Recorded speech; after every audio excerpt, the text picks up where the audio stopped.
I don't care what the birds of prey up in Philly are whispering, or what the gossip shows are trying to turn into a circus around here. The conversation is simple. The star versus everyone never stops. And when the quarterback of America's team is under the microscope, every rival fan in the NFC East suddenly thinks they've found a crack in the armor. But I'm looking at this situation through a different lens. I am Carlos Eduardo, and this is the state of the star.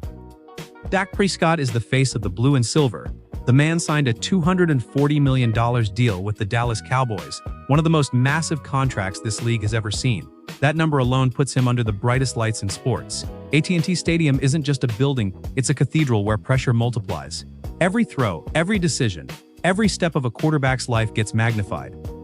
Now the news cycle wants to talk about his personal life, the canceled wedding in Italy, the rumors about a prenup, the podcast debates, the yacht argument stories flying around like defensive backs chasing a deep ball.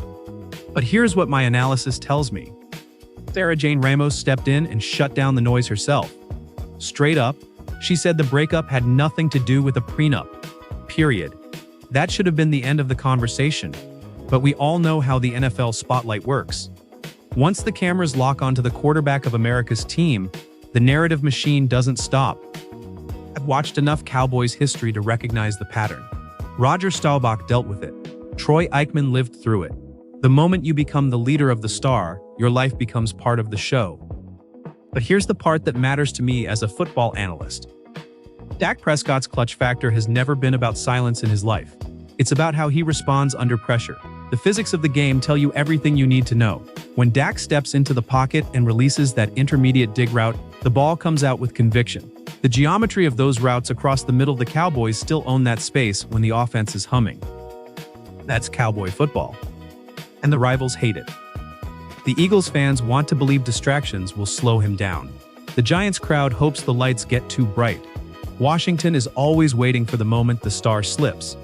But I've studied the tape of Dak's career under pressure. This man has taken hits that would rattle most quarterbacks and still delivered strikes downfield.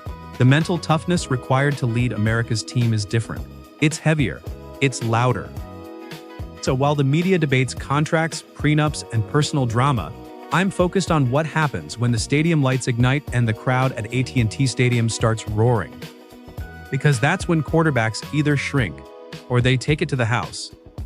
And Dak Prescott has spent his entire career proving he belongs under those big lights. The mission hasn't changed. The blue and silver are still chasing the next Lombardi.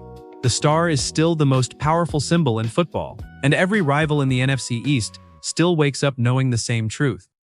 America's team is coming. And when the moment arrives, the star will shine brighter than ever.